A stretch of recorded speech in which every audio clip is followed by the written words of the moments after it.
Fair use is a doctrine in the United States copyright law that allows limited use of copyrighted material without requiring permission from the rights holders, such as for commentary, criticism, news reporting, research, teaching, or scholarship. It provides for the legal, non-licensed citation or incorporation of copyrighted material in another author's work. It's almost time. 10 seconds. 9, 8, 7, 6, 5, 4, 3, 2, 1. Blast off. Welcome to the Silver Halide Show, podcast number 5, a conversation on The Shining. My name is John. I'm the host and producer. The website is all one word, TheSilverHalideShow.blogspot.com. The following conversation took place on October 30th, 2010, between myself and Jamey Duvall of MovieGeeksUnited. Jamey was in the process of beginning his work in doing interviews and research for a Kubrick series. At the time, I don't think he had any idea the scope and the size the project would turn into, nor the length of time it would take to edit, produce, and publish the episodes. Our conversation was planned to be maybe an hour or so, and it ended up being 2 hours and 35 minutes. Now, some of the conversation that we covered was not necessarily relating to The Shining, the film, or filmmaking in general, so those parts have been edited out. However, this is, for all intents and purposes, the uncut version of our conversation. It is over, I believe, an hour and 15 minutes long. I'm told some short excerpts of our conversation will be included in Jamey's podcast on The Shining. I believe it's tentatively titled Redrum. However, if you're interested in that, I would definitely recommend checking out the entire Kubrick series at MovieGeeksUnited, or particularly the upcoming episode of The Shining. So I hope you enjoy our conversation. We covered many different areas and topics, and I was very pleased with how it turned out, although I suppose for my show, I wish now that we had had more of a conversation. This ended up being more of an interview where my thoughts took precedent. So, but I hope you find my insights reasonable and tolerable and not too boring. I once again want to thank Jamey for the fantastic opportunity to not only appear on his show and be included in his monumental series on Kubrick, but also for giving me the opportunity to put out another podcast in which he participates on my show, which to me is always something I'll gladly take any day. And so once again, the website is TheSilverHalideShow.blogspot.com. You can find all previous episodes as well as this one available for download. I'm very open to email communication, whether it's comments or criticism. Haven't heard from many people so far, though I know that over 200 people have listened to the different podcasts in total.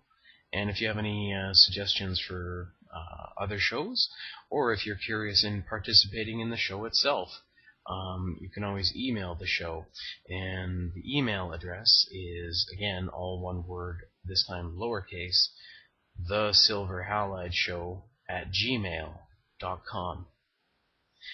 Thank you very much once again, and please enjoy podcast number 5, a conversation on The Shining. That was the first thing I wrote down for my Kubrick notes, is I said, okay, if someone is going to watch this film as a viewer or a spectator or a participant, is you first have to understand, I mean, are you a person who feels that there has to be a meaning or an ending to a film, or can you find satisfaction in ambiguity? Mm-hmm. And I believe that's really all that Kubrick's films are about, is telling you that there is meaning in ambiguity. It's because the film is a launch point for you to consider things and come to your own conclusions. And that's the beauty about Kubrick films, is because every time you see them, you're seeing new things, you discover new things about yourself, you feel differently about them. It was even Martin Scorsese was talking about in A Life in Pictures, the Kubrick documentary. And he said very honestly, it took him 3 viewings before he could just appreciate the film. Because the first 3 times he was just taken away, and not necessarily in a good way, by Nicholson's performance. He said, it was so over the top, but after 3 viewings, I got into it. And you're like, okay, for a director like Scorsese, who's, an avid Kubrick fan and this kind of cinephile, but for him even to have that difficulty, and you'll find that a lot of people, especially nowadays, the age that we're in, there's very little reconsideration of films. Mm-hmm. And I think that's what Kubrick's films are all about. They're not one-offs. They're not the kind of film you're going to see once and either forget about or dismiss or this kind of. Plus, as a viewer, if you want rewards, they come from further viewings or repeated viewings, no question. And for me, I'll just tell you, like, the way I got into The Shining was probably very different than most people. As I told you before, I originally got into films. One of the first films my dad showed me was 2001, and that really got me going. And that was in 1996. But it wasn't until, and it's good that we're doing this interview tonight on this day, because it was 12 years ago today that I talked my best friend into taking the day off of art school and hanging out at my apartment, and we got an ice cream cake from Dairy Queen, and we watched The Shining, because he hadn't seen it, and I hadn't really looked at it with really, analytical Kubrick eyes. And it was the first time that I got the film. I got that it wasn't a scary horror film. I got everything that it wasn't, and so I was able to see it for what it is. And again, another thing you find with people not liking or dismissing Kubrick films is they often criticize them for what's not there or what the film isn't, versus what it actually is. And for me, with The Shining, you have what's called a horror film. And I can always remember why I was never that interested in it, like to rent it at a video store. And I don't know if you've had this experience, but it would always be in the horror section. And it was always in those huge Warner Brothers VHS cases. The ones that are black with the green. And all it has was The Shining and the picture of his face going through the door. Not very good advertising. And so I always thought of it as just a little horror film. But then you see it and you find, okay, this is beautiful, because this is like the end of Seven, but it's done for a whole movie, which is that it's taking the genre and it's saying, okay, screw the genre conventions. Let's find out what actually makes people scared.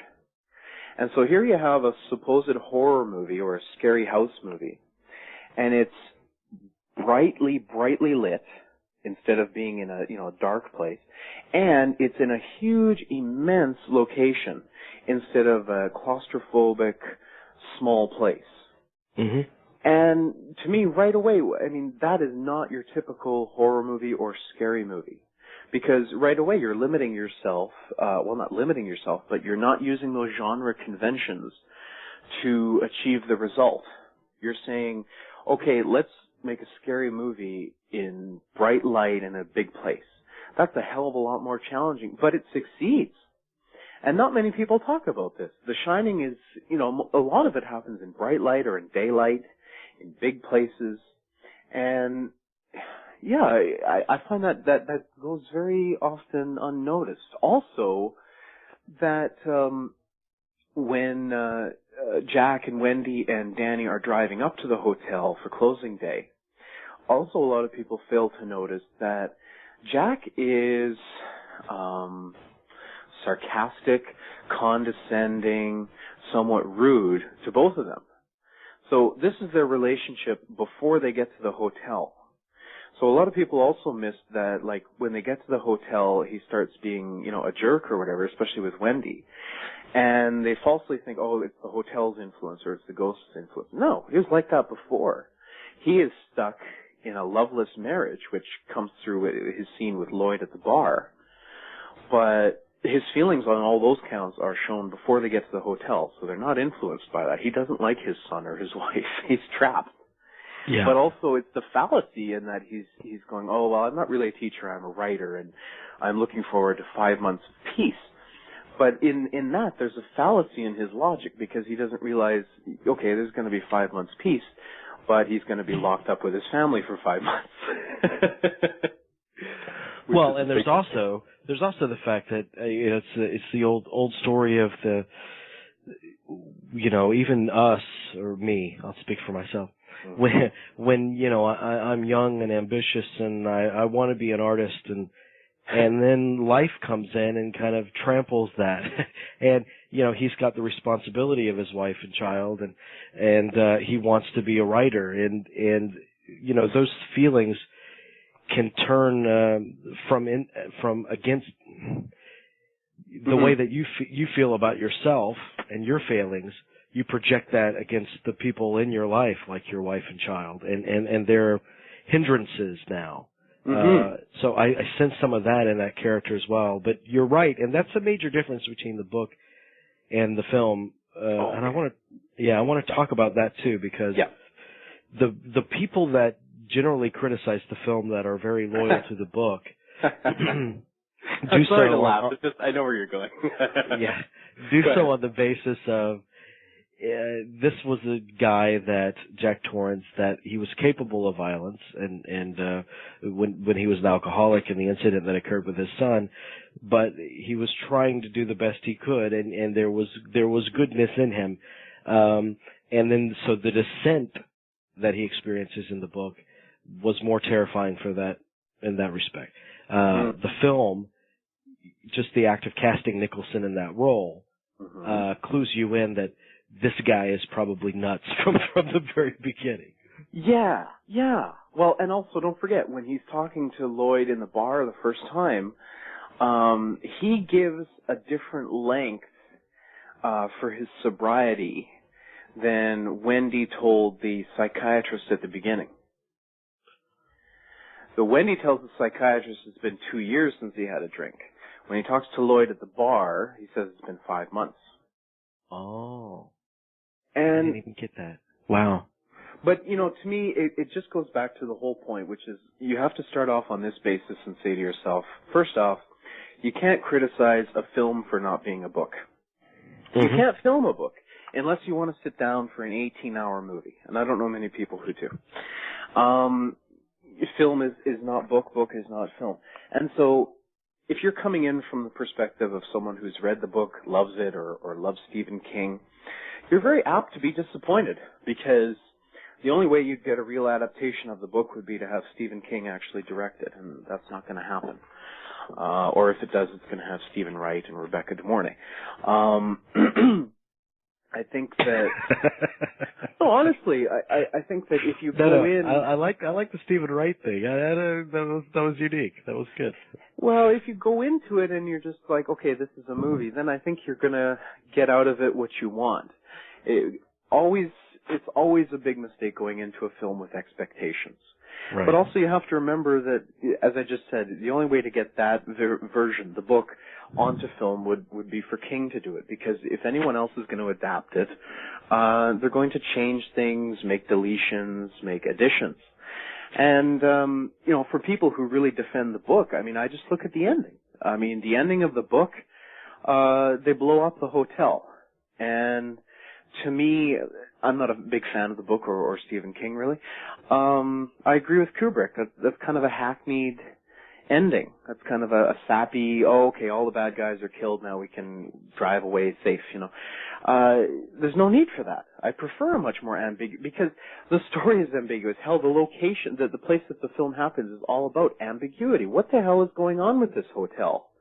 There's people in bear suits. I mean, there's elevators with blood. It is ambiguous.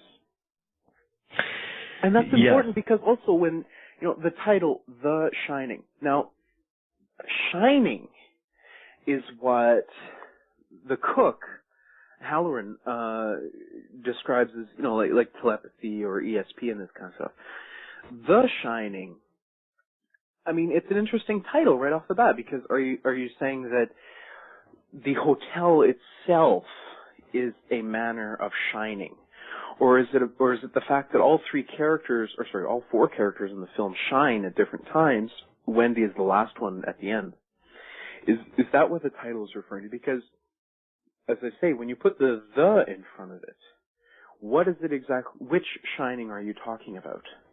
See, I think that's another thing that goes very missed. Titles are titles, but that relates to the point of the film, which is that the film itself is a shining. And I've heard this criticism before, which is that, well, if Danny has ESP and can see things before they happen in this, why not take more preventative or perhaps better steps? But the point is, look at what he shines. He shines, a blood-filled elevator in a hallway and two twin girls who are either talking to him or he sees them, cut up with axes. Those are very ambiguous visions. They're not, talking about, okay, this is going to happen and this and this. It's the way a film is, in that you're shown an image and it's your reaction or your interpretation of it, right? Mm-hmm. You're not being told exactly the linear chronology of what will occur. But the film is one of my favorites in that I find it similar to Straw Dogs in that it's a film that is all about building tension. To me, I liken it to, if anyone ever asks me about Straw Dogs, I tell them, okay, it's like a fist slowly forming over 2 hours.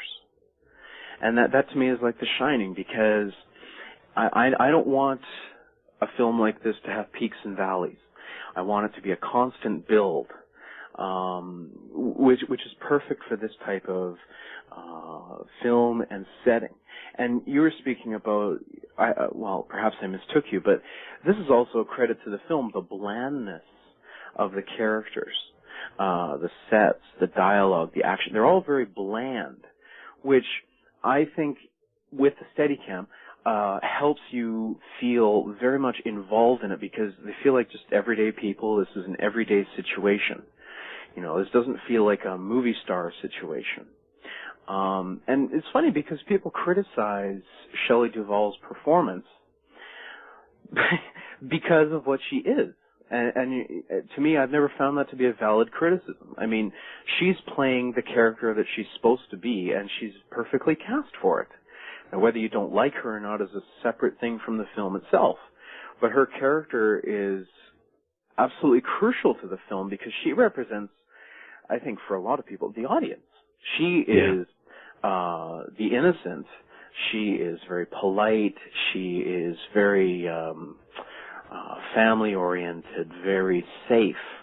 And so not only for that in terms of the viewer, because at the end when she shines and sees things for the first time, it's not only a revelation for her but the audience, because it is, in a sense, is their first shining. But also she has to be that way because nobody else would marry Jack, I don't think.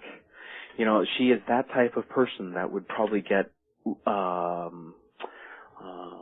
put it, she would get locked into a marriage with Jack.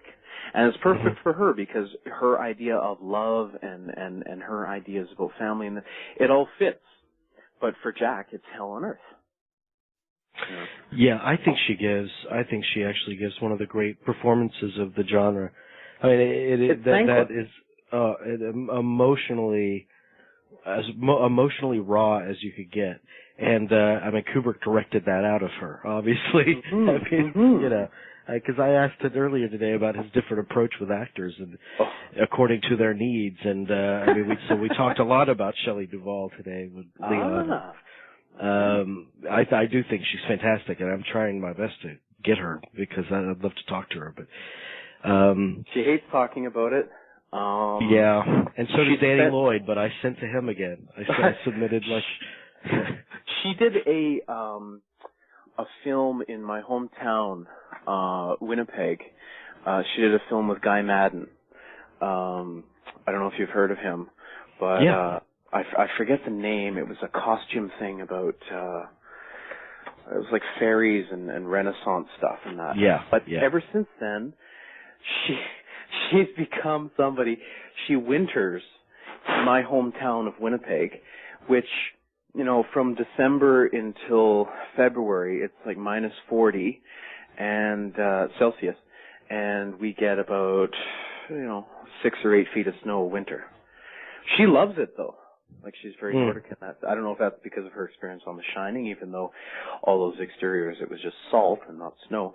But yeah, I mean, even her experience is, her experience of making The Shining is very akin to Jack's character in the film trying to write the book, because she talks about it being like a Groundhog Day type of experience.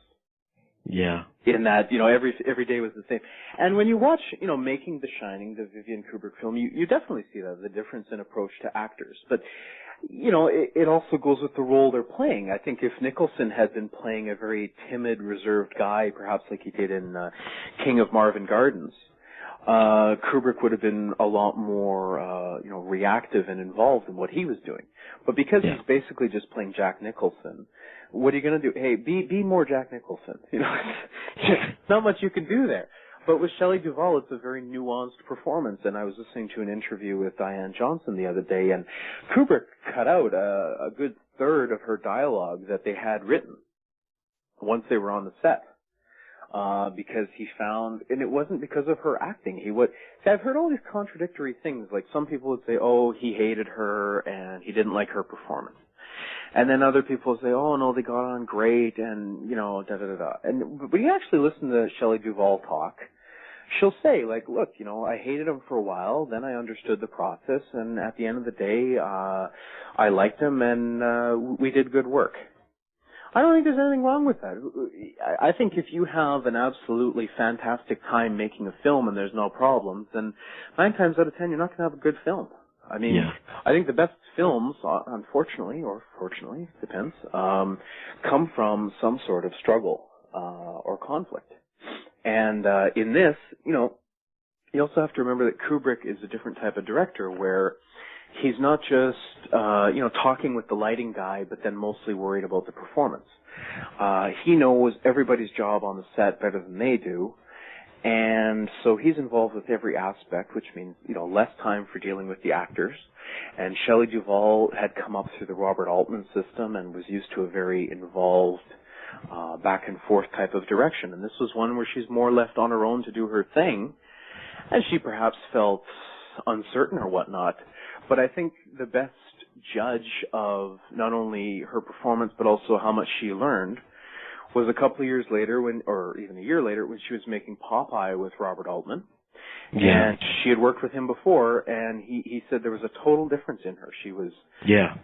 She had aged about 20 years in her acting ability and her professionalism. To me, what can you say bad about that?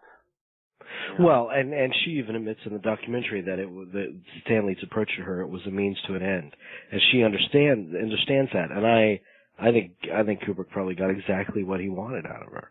Yes. Yeah.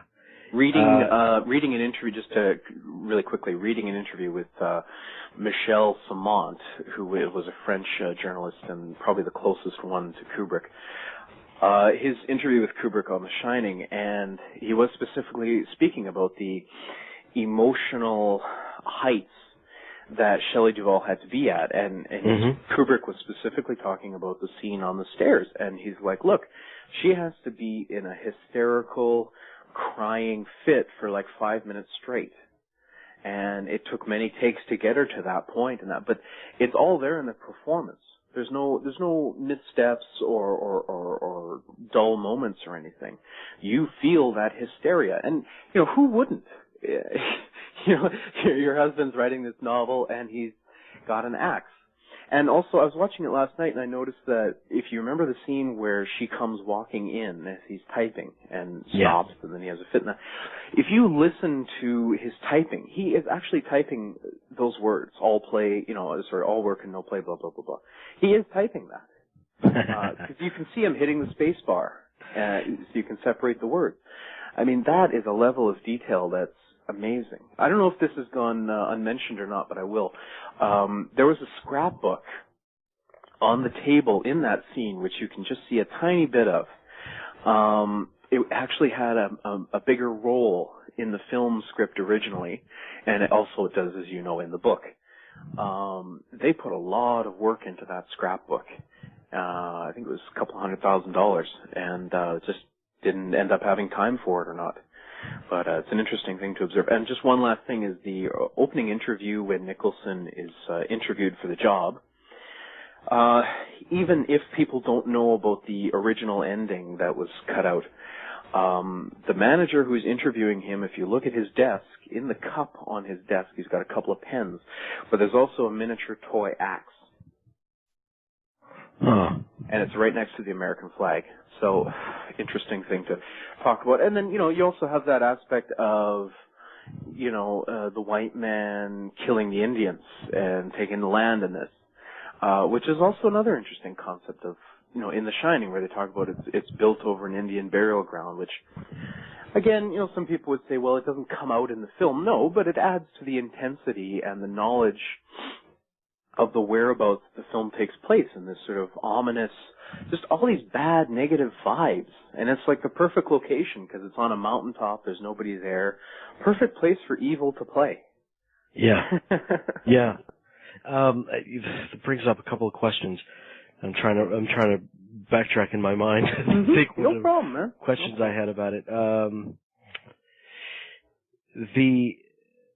What do you think drew him to it? I mean, do you think, and your perception of the toy axe next to the American flag, talking earlier today, he was fascinated in it's something in our genetic makeup that is violent. Yes. That is attracted to violence. Does that mean that we're bad people? No. I mean, we're capable of great light and dark. But what do you think was the main theme that grabbed him about the material? Because I don't think it was the supernatural. I think it was a relationship movie, and I think it was the disintegration of his sanity and his life and marriage around it. Yeah, I partly agree. I guess there's a difference between what I feel and what I've read, in the sense of Kubrick himself, unfortunately, didn't write an autobiography. We all would have loved that.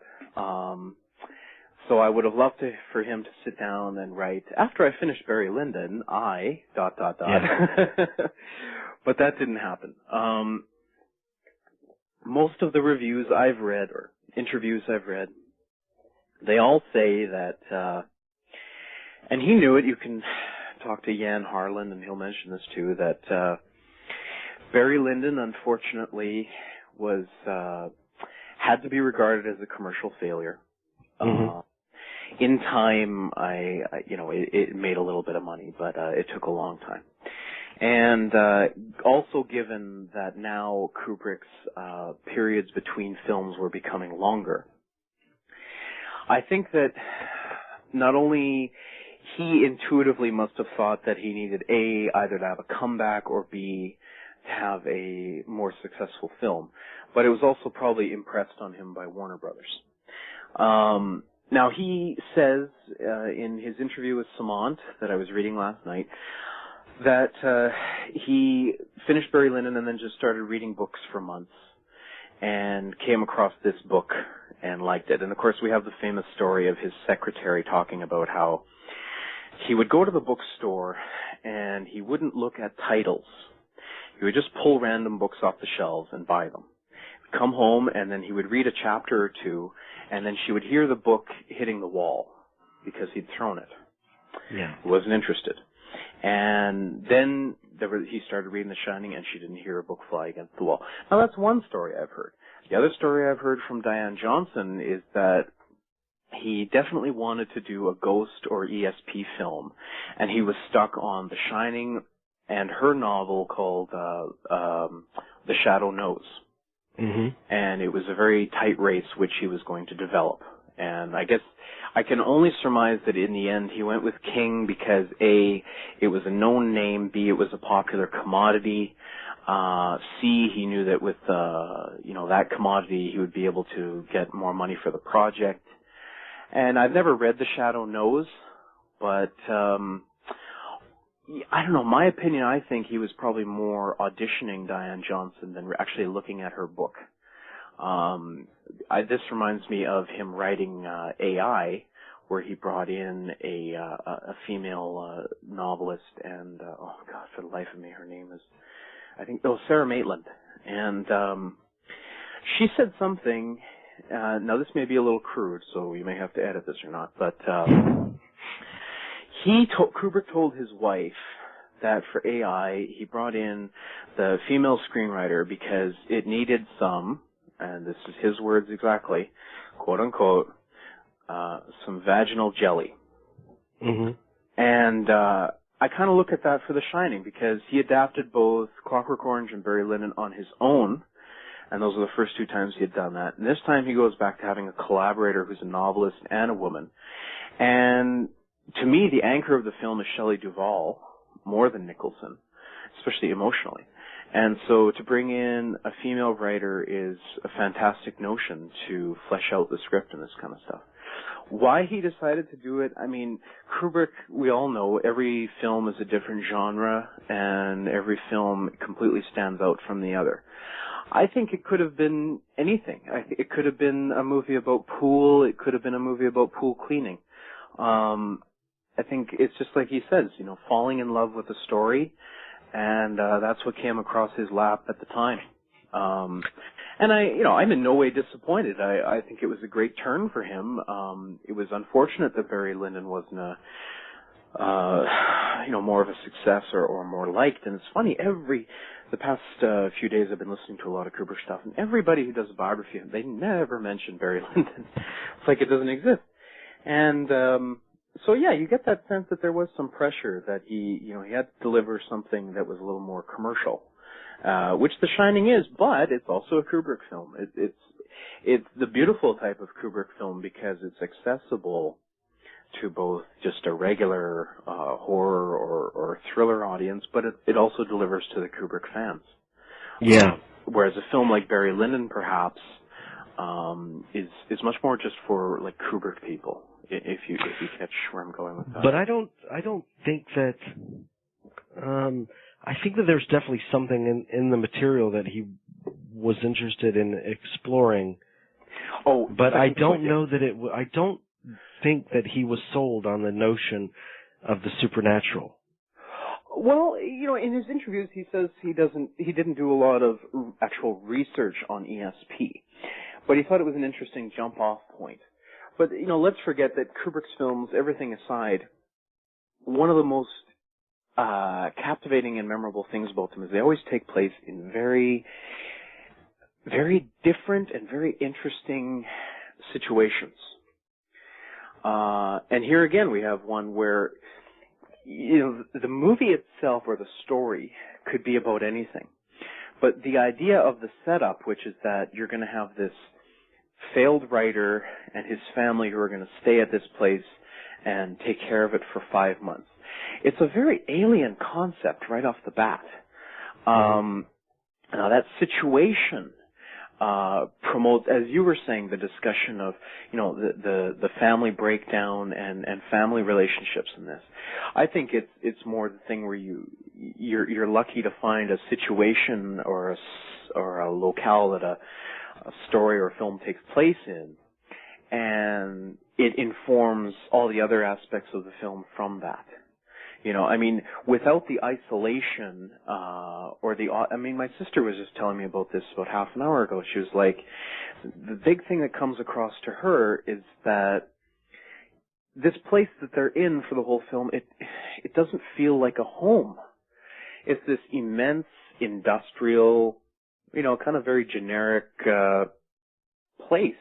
And there's no better example of it not being like a home than when you see Shelley Duvall preparing a dinner, and she's using this huge industrial can opener in this huge industrial kitchen.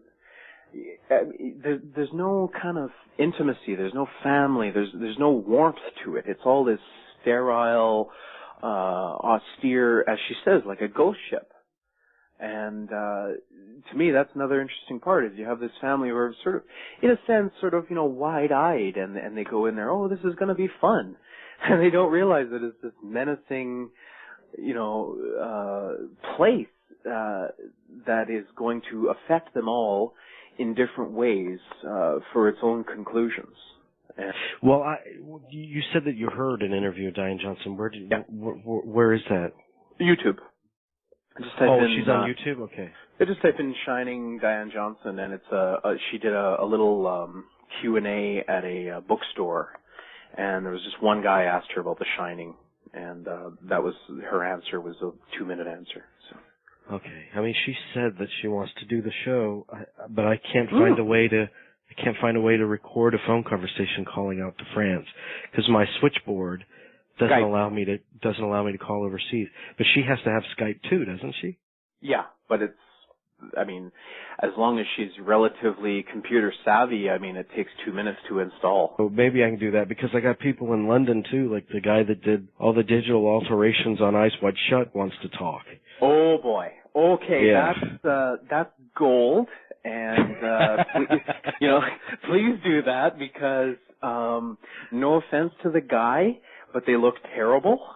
It looks extremely, It looks like a rush job, and they stand out.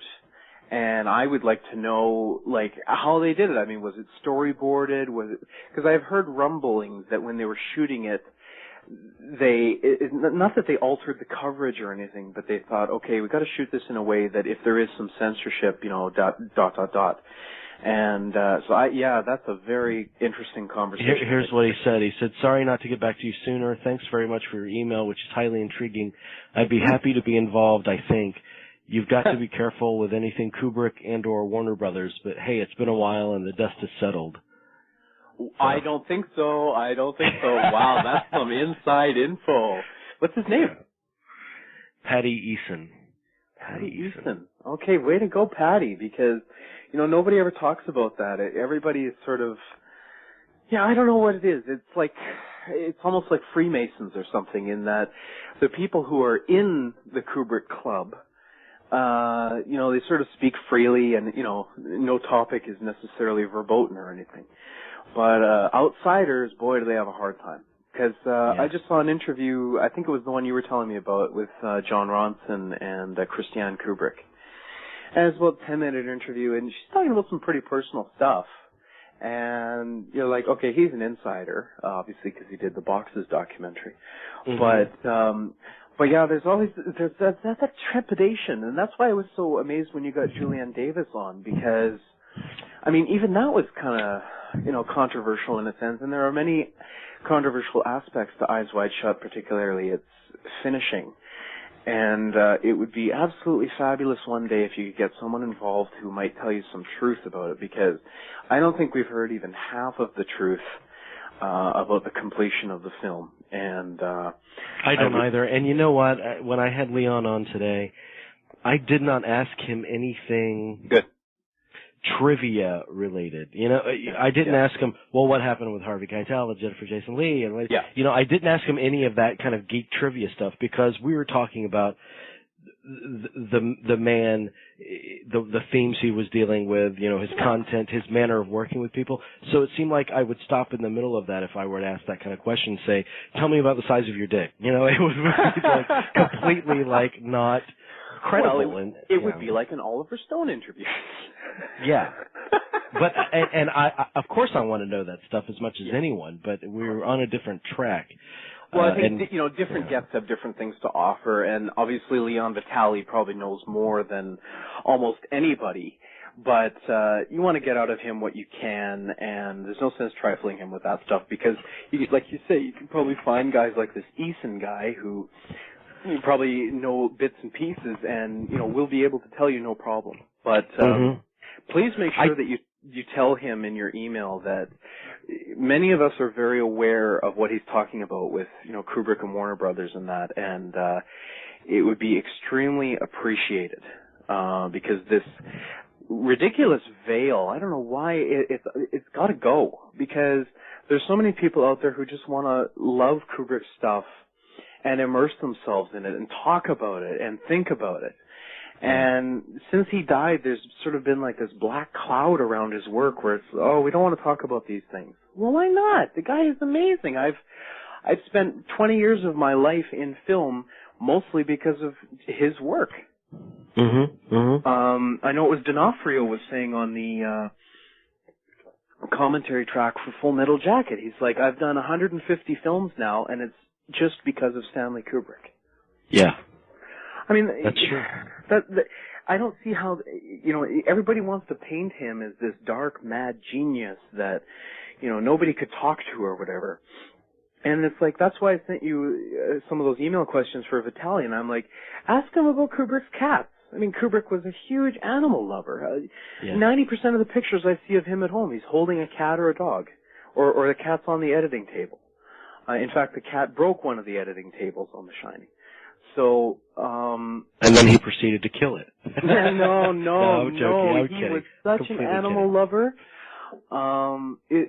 But I mean, to me, that's what I like, is because it breaks that stupid image they're trying to create of him. It's all like, which, I hate to go on a small diversion here, but it reminds me exactly of Jimi Hendrix, because for most of like the 80s and 90s and the early 2000s, his estate had control over his entire body of work. And they tried to put out this message out there that Jimi Hendrix was this dark, like vampire and, just mean and crazy and not very social in this. And a few years ago, the rights changed, and they've put out a few new documentaries about him, and, they're talking about how, if they were going to remember one thing about him, is that he's always smiling. So oftentimes you find that there's an image trying to be put forth on somebody or their work after they die that doesn't work. It may be romantic or it may be interesting, but it's not true. Right. What people don't want to really face is that, or not face, but perhaps not understand, is that yes, this guy was a genius and, understood and could talk about millions of things on an expert level. But at the same time, he's just, I don't want to demean his genius or anything, but, he's just a guy from the Bronx. He loves cats, he loves reading, he's intellectual, he's soft, he's a thinker. And I think a lot of the stuff that I've been doing is, it does humanize him, especially with Leon today. I mean, he elucidated a lot of things that do humanize Kubrick. Yeah. And we've got, looking at it right now, it's just been an interesting process putting this show together because, I mean, I've had several people. First of all, the Douglas Trumbull thing was the first thing, and then I have other people like asking to be paid to participate, which is something I don't do. Oh my God! Because I don't get paid, so why should they? It's. Oh man, that's crazy. And then some no's. I mean, I always get some no's, but Ryan O'Neal gave me a no, and I'm always curious. I know with Ryan O'Neal, he doesn't talk about Kubrick. I mean, I don't see him talk about Kubrick, but I know with a lot of these people, the requests don't even get to them. The publicists just say no. Yeah, of course. Yeah. Of course. But, you know, just one little thing I was going to say, because you're talking about Ryan O'Neal. To me, and, you know, because I'm someone who, I like every Kubrick film almost equally. But Barry Lyndon is a lot, yeah, I know. Barry Lyndon is a lot like Eyes Wide Shut, in my opinion. In that it's a gold mine and a treasure trove in it, but it'll never be considered one of the best ones he made, and it only improves over the years. Right. And I think it's the same type of thing, although, you know, Eyes Wide Shut perhaps a little bit more just because it's a modern story and, you know, they're modern actors. But, you know, Barry Lyndon was the same thing where they, you know, he brought in a big name actor and put him in a Kubrick film, and everybody goes expecting a Ryan O'Neal film, and they don't get it, and they don't like it. And, you know, it's funny, because we were talking about, you know, commercialism and this kind of, that could have easily happened with The Shining, or Eyes Wide Shut. You know, I myself, I'll tell you another interesting story. Synchronicity and timing and stuff. It was, June, 1996, and I was handing in my, grad project for, English, grade 12. And it was just you know, a little thing about Kubrick and his work. Well, not little, it was about 10 pages. But that morning, in the newspaper, was the first announcement about Eyes Wide Shut. And it said, you know, Tom Cruise and Nicole Kidman. I was flabbergasted because, I mean, obviously, you know, the guy can do anything with anything, but I was looking at, like, Tom Cruise and Nicole Kidman? Really? I don't see it. You know, and now I look at the film, although I haven't watched the film in about a year or two, but sometimes I take breaks, you know. But it's going to be one of those films that, unfortunately, very hard to separate the film itself from all the junk around it. Yeah. I mean, it's so hard to watch it now. Tom Cruise, and you're like, okay, you know, the guy's nuts. It's hard not to bring that in. Or, you know, sometimes when I'm watching it, as much as, I'm not even a huge fan of Sidney Pollack, but as much as I think he did a great job in there and it was interesting, I'm one of those guys watching it where I'm like, oh, I really would have liked to see what Harvey Keitel would have done. Yeah. You know, there's just something about that. But, if we can, there were just a couple more points I wanted to make about The Shining, that I had written down here. Do we have time? No, please. Well, I was just going to point out, I mean, I'll just read them as, like, points, and if you want to discuss them more, let me know or whatever. But, you know, I was just taken by, there are many mazes in The Shining, and, you know, obviously the actual hedge maze is a metaphor for the film itself, the maze of the mind. But, you know, you think about the film, they have the model of the maze, which Jack stands over. Many of the carpet patterns are in a maze type of format. The hotel itself is very much like a maze because it's not a bunch of sets. It's one big set where everything is connected. Now, obviously, this was done for the photographic capabilities of the Steadicam, which make it all the much more fantastic and with the wide-angle lenses. But then you also have the maze in Jack's mind. I mean, we don't really know much about this guy. Again, it's a lot like Full Metal Jacket. We don't know where this guy is coming from or where he's going, really. We're just dropped in and told, okay, here's this guy, and he's an alcoholic, and he's going to take care of this place. Who knows? Maybe he's had encounters with ghosts before.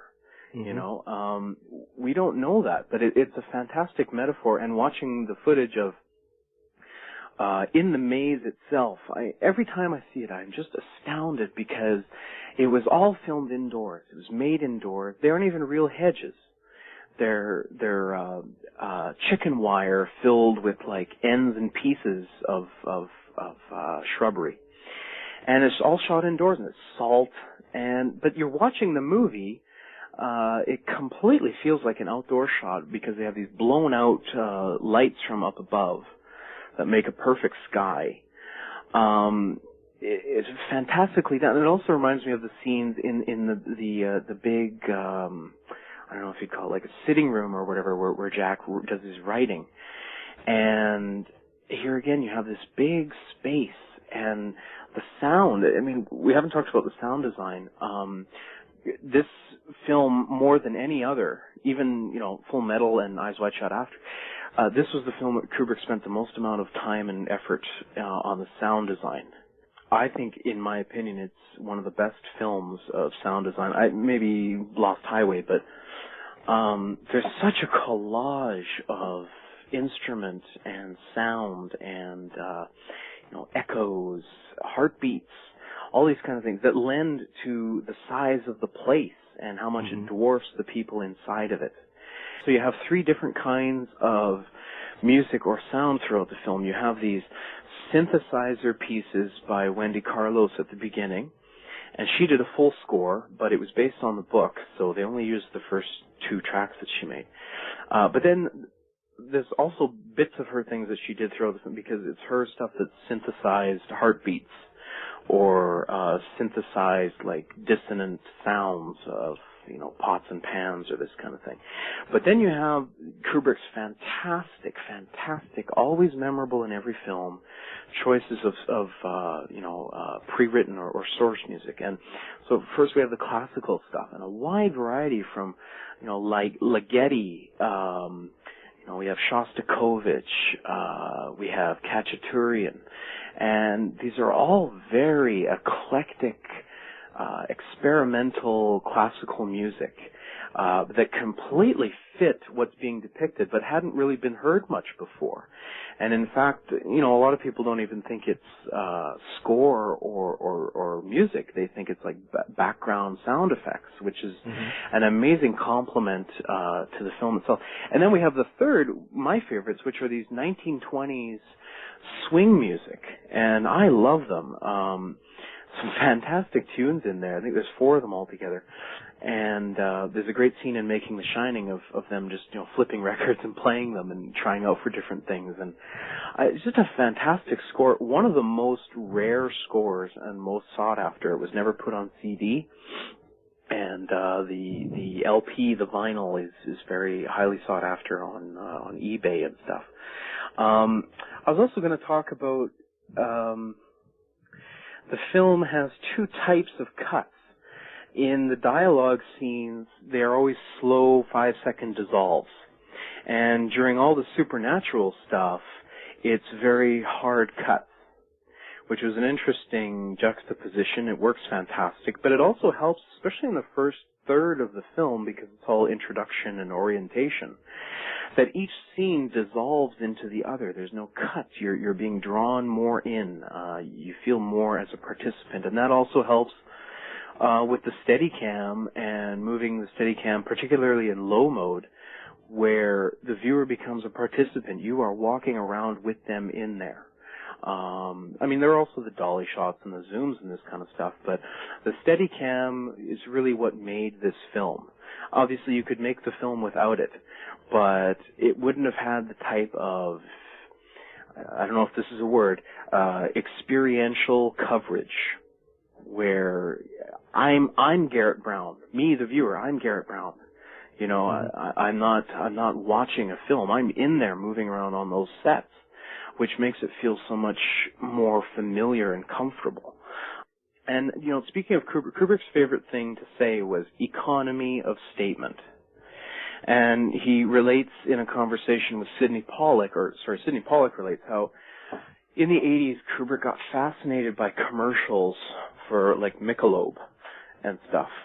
Because they would be a 30-second commercial with what he said, economy of statement, which is that you make the most you can with as little as you need. And to me, that's the essence of film. And, you want to talk about economy of statement.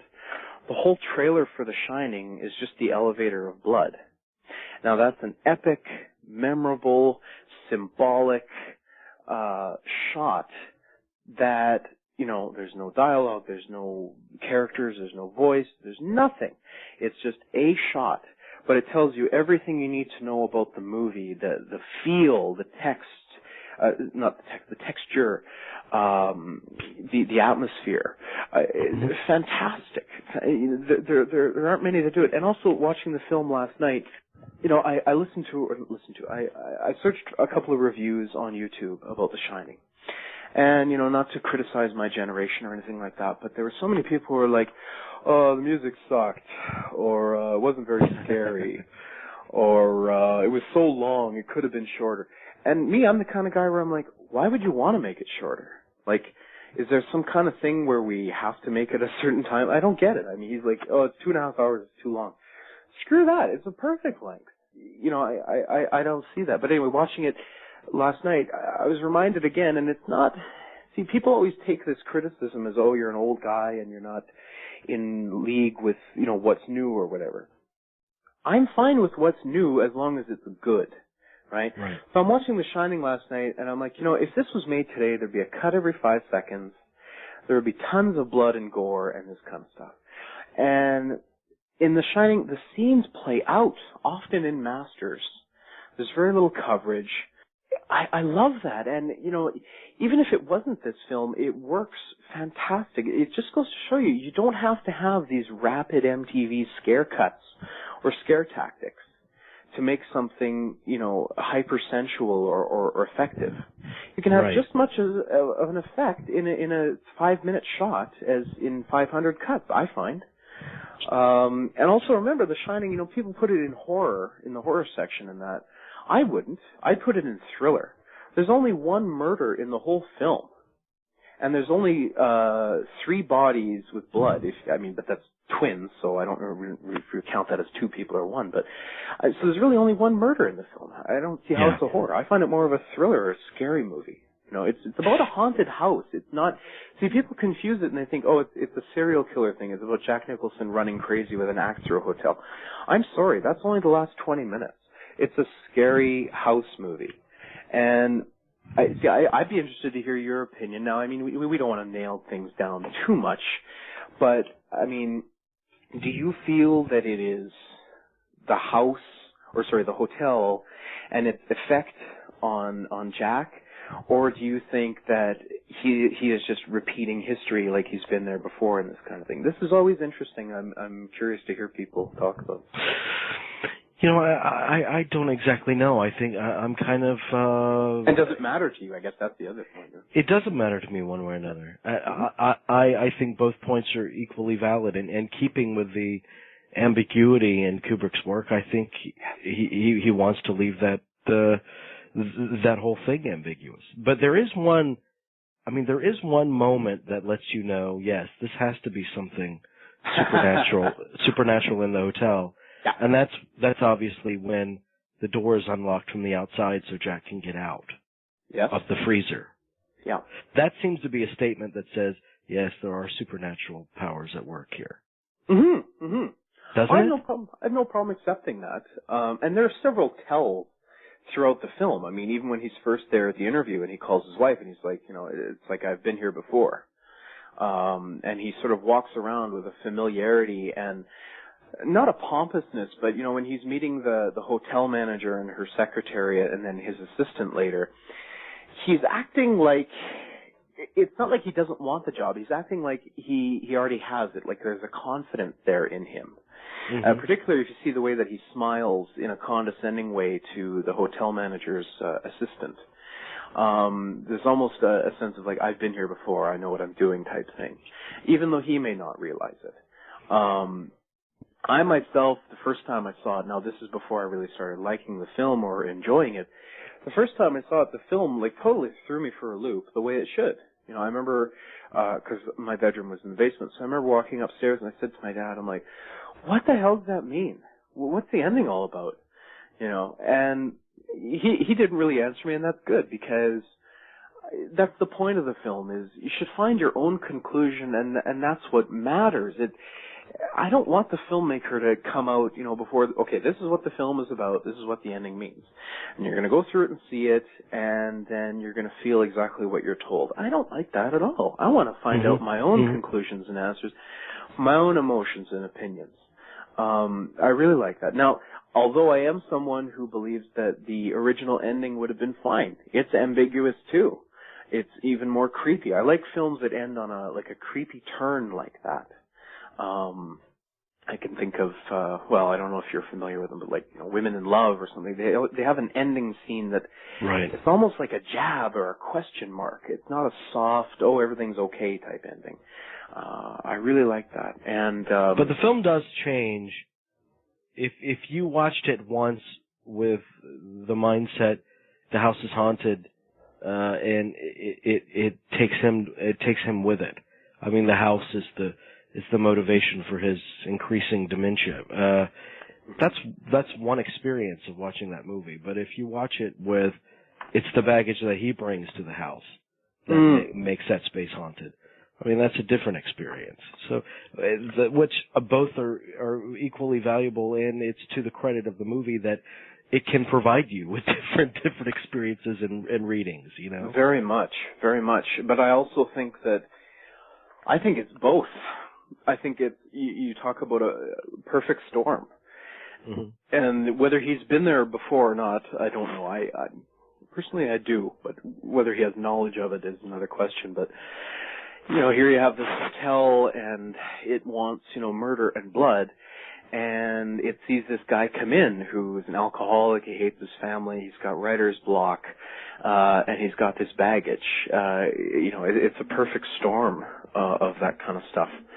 I was also going to say that the closing day segment, which comes at about the half-hour mark of the film, when the family gets there at closing day, obviously, but it's a genius segment, because if you read it on the page, it's very plain and very sparse, and it doesn't really conjure much in the mind. It's very much like a blueprint. But when it's carried out in the film, it's, to me, the most genius kind of filmmaking, because the scene itself stands on its own in that, it's a scene where they're being shown around the hotel and they're talking about its history and different rooms and this kind of stuff. That's great. It stands on its own. But what the viewer doesn't realize is the director is being genius, because you are being taken on a complete walking tour of the environment of the film. And so that once that tour is over, you're as familiar with the place as the characters are, and you have a general understanding of the layout and where things are. And to me, that's brilliant. You're killing two birds with one stone, and the viewer often isn't even aware of your ulterior motive that you're doing.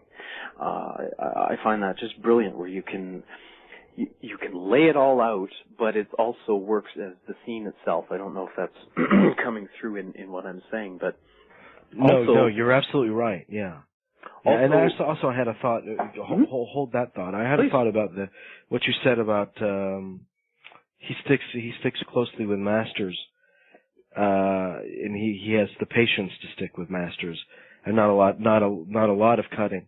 That also plays into the hypnotic nature of his films. I mean, the ability to get lost in them. I mean, I think the most hypnotic scene I've seen in a Kubrick movie, for me personally, is Nicole Kidman's speech in Eyes Wide Shut about her fantasy.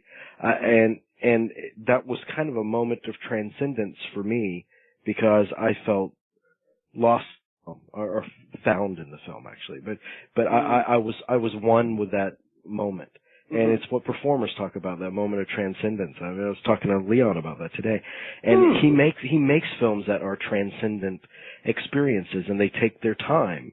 And you absolutely get lost in it. And if it was cutting all over the place, and if it were outwardly about technique in a way, it would be so self-conscious, it would completely take you out of it.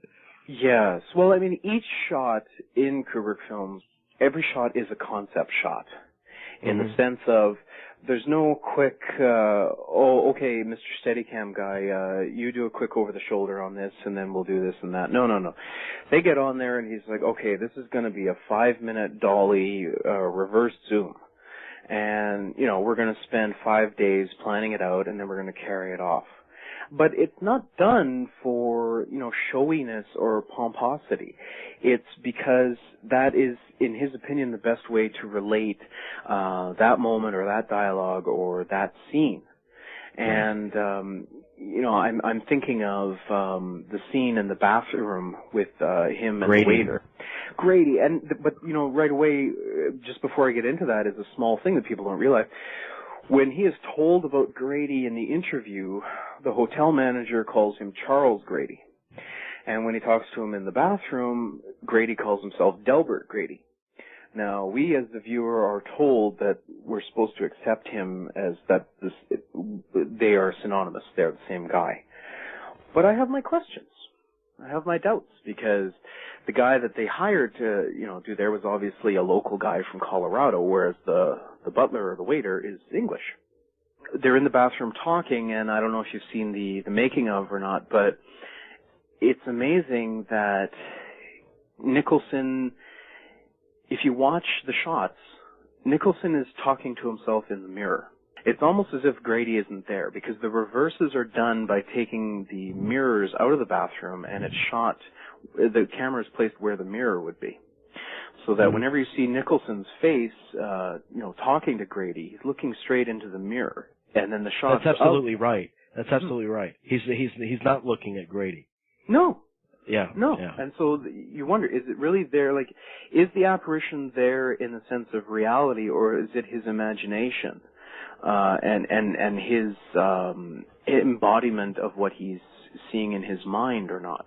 It's a fabulous quandary in that part of, because that's the moment of activation, let's say, where he's given his mission. Mm-hmm. Up until then, it's all been about, getting used to the hotel, and here, we'll give you some beer, and here's your friendly bartender, and boom, okay, here's your mission, you got to do this. And it's told to us, in a menacing way, because the butler's really frightening in his spareness of dialogue and his emphasis on certain words, particularly the N-word, and which comes out of nowhere. and it's great. I hope that doesn't sound bad. But again, the concept of the shots, or let's even go simpler and let's talk about what everybody talks about, which is the Steadicam in low mode following Danny on the bike. And just the sound design there. I mean, they didn't even plan that. The sound of the rug and the sound of the wood was completely found the next day when they were watching dailies. Also in the ability to follow the characters around, whether it's Danny or the others, with the Steadicam. Aside from feeling that you're there with them walking around, because that Steadicam is always following and circling and in these movements and stuff, you get the feeling that there's something following them as well. There's something there with them that's the camera. That's why it's observing them, it's following them, it's getting to see their movements, where they are, what they think about in this.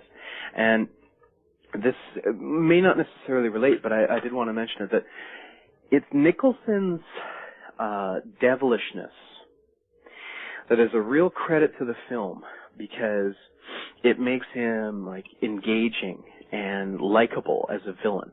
Because, I mean, I don't know how naive people can be, but the film starts, you've got to know that he's the bad guy.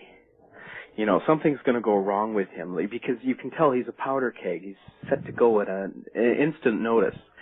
But there's that charming, all I can say is devilishness, the grin and the smiles in this. If you didn't like him, you wouldn't follow the film on. Because most people who watch the film don't like Shelley Duvall, because you're not really supposed to. That's her character.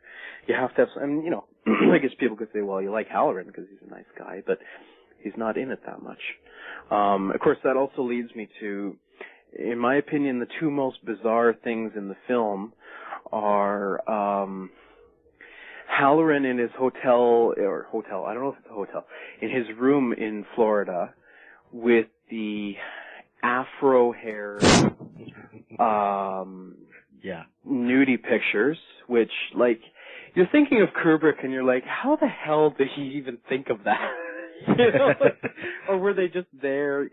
I love that. It's not even spoken about, it's there. And then obviously the second thing that, so many people talk about, and it's just a stroke of genius, because here you have a film that's 2.5 hours, and it has all these fantastic moments and this and that. And what so many people talk about the most is a 5-second zoom of Shelley Duvall's point of view, of someone, don't know if it's a man or a woman, in a bear suit performing something on a guy in a tuxedo. Right. And, like, to me, the whole film can be summed up in that shot, because it's got the weirdness, it's got the scariness, it's got the ambiguity. The shot itself, it's a fantastic zoom, which nobody does these kind of whip zooms like Kubrick does. And it's just this moment in the film where it's not spoken about before, it's not spoken about after, it's just something that occurs in it. And whatever you take from it or see in it or this and that is up to you as the viewer. I love that. It's like a little candy for the viewer, in my opinion. And like I say, if I were doing the artwork, that would be the cover. That would be the poster or the cover for the DVD. The guy in the bear suit. Yeah, that would be a brave. That would be a brave I hate to cover. break it down that simply, but you know. But I'll tell you, just one last thing I really did want to mention that's important, because with most of the reviews, people who don't like The Shining, they're like Martin Scorsese, where they get taken aback by the over-the-topness of Nicholson's performance. Me, I've never found it to be so. It is theatrical, it is very expressive, but to me, that's just Nicholson, and that's the character. But I'll tell you this, there's nothing wrong with over-the-top if it's done well. We can go right down the line, maybe with the exception of 2001. Every film he made has that kind of distinctive character, or you know, that bizarre. I mean, you look at D'Onofrio in Full Metal Jacket. It is over the top. It is theatrical, but by God, it works. It's right on. It doesn't feel like too much or overdone. You know, Clockwork Orange. I mean, that's Richard III if I've ever seen it. Sidney Pollack in Eyes Wide Shut when they're talking in the billiard room. To me, I mean, even some people have said that's, you know, over the top. He's very grandiose. He's very condescending. That's the character. It works. I find, you know, if you really wanted to boil it down, Kubrick is really interested in finding very banal situations where extraordinary characters have experiences. There was a French website I found that tried to boil down what Kubrick's method or philosophy was to like a paragraph or something. Now, it doesn't completely apply to every film, but it sort of gives you an essence of what Kubrick's aiming for. And it was something like he likes to put characters in a situation where they're in a system or a place or situation that they don't understand and that they try to work through, but in the working through of it, they find that the system or the situation doesn't work. It doesn't hold. Now, as I say, this doesn't relate completely to every film he made, but it gives you an idea, because if you look at every film, it sort of has that. A character, well, I mean, God, we could say that about all films in general, but a character who's in a very banal situation, but because of either the character or the story or the way Kubrick films it, it's turned 180 degrees on its ear into something completely memorable. Mm-hmm. You know? I mean, who would think that just a steady cam following a boy on a tricycle, you know, could be as scary as that, right? I mean, it's just an everyday situation, but because of the way it's done and, you know, the location and the characters, it all informs it to a heightened sense. Yeah, and his modus operandi was, as has been said of him many times, is that he just wanted it to be interesting. He didn't care about the naturalism. Yeah. That is right. And as I was watching it last night, I wrote down and I said, I have to make this clear. People who talk about Nicholson is over the top or this and that, and this will be my last on this, but there's no difference to me between Nicholson in The Shining and Heath Ledger in Dark Knight. Yeah. To me, I don't see a difference. And, you know, for people who don't like The Shining because it's over the top, but Dark Knight is okay, I don't see it. They're the same type of performance. Yeah, they're showy because that's the role, you know, and that's the actor playing it. I mean, it's right. I don't know if you've seen King of Marvin Gardens, but it's very hard to watch. It is, but on the other hand, you're like, I want to see Nicholson be uncoiled. Let him go. Now I understand what the movie's about and all that. Don't get me wrong, but just there's something about actors where you can see like their potential, like a coiled spring. You want it to be released. Yeah, and I think that was the experiment with that movie because, I mean, Bruce, they would have switched roles, and Rafelson said, "Well, let's go against type for both of you guys." Yeah. Are you someone like me who appreciates blood and wine? I do like it. Yeah. Okay. I think it's a great, nasty little movie. Yes. Yeah. Thank you. You're the only other person I've ever heard who likes it. So. I was talking to Leon today, and he said what he's working on now, in the middle of supervising the remastering of Barry Lyndon and Lolita for Blu-ray. All right. So that's what he's busy with. So nice. Barry Lyndon will get the treatment it deserves. If I was interviewing Leon Vitali, he's the closest we're going to get to talking to anybody, and I would be like, okay, Leon. How the hell difficult is it to get Jack Nicholson and Shelley Duvall in a room for 2 hours to reminisce about this epic film? They wouldn't want money for it. I mean, is it that difficult? Honestly, like, the commentary for The Shining has Garrett Brown and this biographer who the Kubrick estate hates, John Baxter.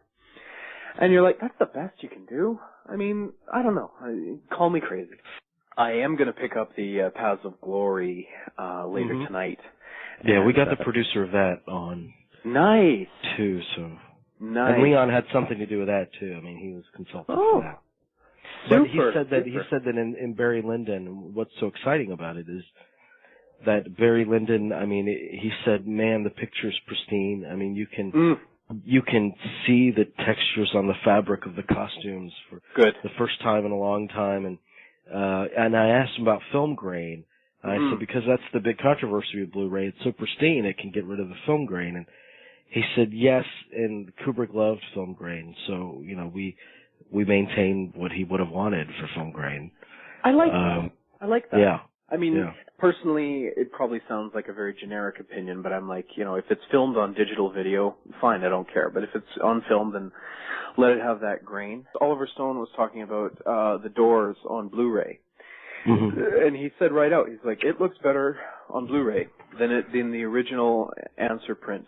But yeah, well, no, it's I do particularly controversial with the older films, with the black and white films, because I mean, if you do clean it up to a certain extent, it looks really flat. I mean, if you take out a lot of the film grain, so it's not, you can do anything with it that you want. We're at that point now.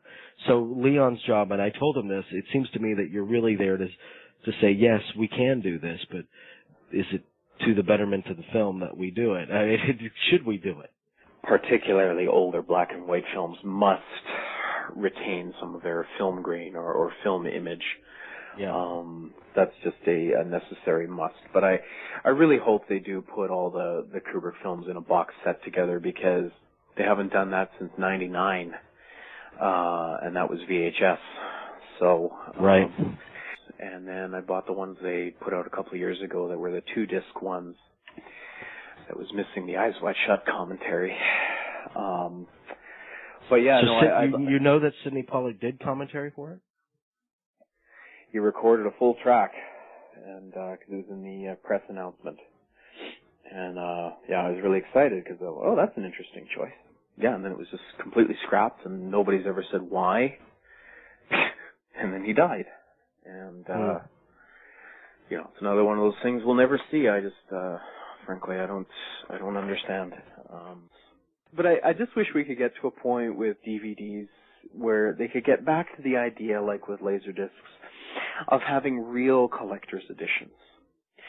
Put the plain Jane ones out for the general marketplace, and then you have your collector's editions. Because the people that want the collector's editions are going to pay for it. They want those things. I just don't know why they don't. Even Dr. Strangelove, why doesn't Dr. Strangelove have a commentary? I saw The Shining 2 years ago here on a double bill. This might be interesting for you. The bottom feature was Carnival of Souls. And I don't know if you've seen it or not, but it made an interesting counterpart to The Shining, because again, it's about a place with these sort of ghosts or lost souls, and this strange woman comes into it and meets them in that. I thought it was a great counterpoint, but nothing was better than seeing it on the big screen for once. That's for sure. Yeah. Even though it was a DVD projector, but I got no problem with that. I used to do that when I managed movie theaters. I would bring in classic movies occasionally, but the horror movies are the ones that did well. I knew that they would come. If I brought in a classic horror movie for midnight, people would show up. The college kids, I mean, we're a college town too. I knew that those would sell out. And we brought back The Shining as one of them. Nice. We did The Exorcist, The Shining. We did Scarface, De Palma Scarface, and all right. I could not get a hold of a print of Texas Chainsaw, the original, but I wanted to. I wanted to be able to see that on the big screen. He did. Oh, he loved it. Thought it was fantastic. Fantastic. In fact, Ridley Scott had it on a loop on the set for Alien, because he was so enamored with the atmospherics and what he was able to achieve in that. So that's another one of those ones that's sort of very mistaken by its reputation or its cover. Yeah. There's very little... and its title. I mean, the title is the most graphic thing about it. Yeah, there's very little killing or murder or gore in it. You know, the surprising part. I don't know, if I was doing my list, I'd have like Jacob's Ladder, Repulsion, I'd probably have The Shining, and I'd probably have The Wicker Man. Yeah, those would be my one. I'm a huge Jacob's Ladder fan.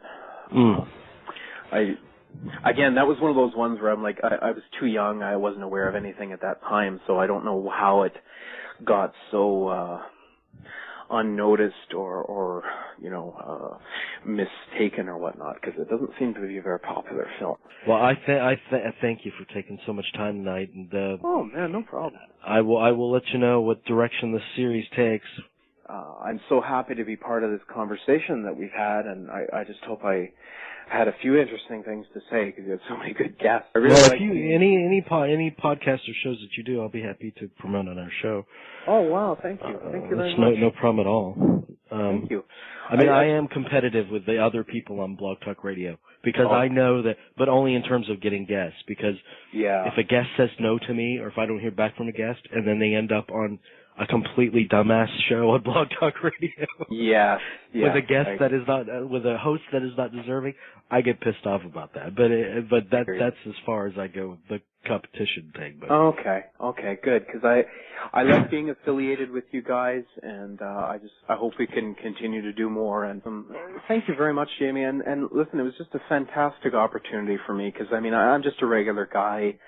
I mean, I have a film education and a love for film, but I mean, you know, to be able to talk about film on a show like yours, which is, you know, the best internet film show out there, and I'm not just saying it because I'm participating. I've been a listener for 2 years. I know yours is the best show. So it was fantastic. I really appreciate that. But I'd also be interested to hear, like, how you're putting this whole Shining show together and this kind of stuff. I'm kind of interested in that too. I have no clue. All right, buddy. I enjoyed it. Thank you. Bye-bye. Awesome again. Thanks so much. Take care. No problem. Bye-bye. Okay, bye. Once again, that was Jamey Duvall of MovieGeeksUnited in conversation with myself. That was recorded on October 30th, 2010, my birthday. And I just want to say thank you so much for taking the time to download and listen to the show. I really, really appreciate it. And I promise to keep making some more shows. And I hope to hear from a few of you over time, because it's only your feedback that's going to let me know how I'm doing, or if I'm doing well at all. So once again, thank you very much. And hopefully we'll talk soon. Bye-bye.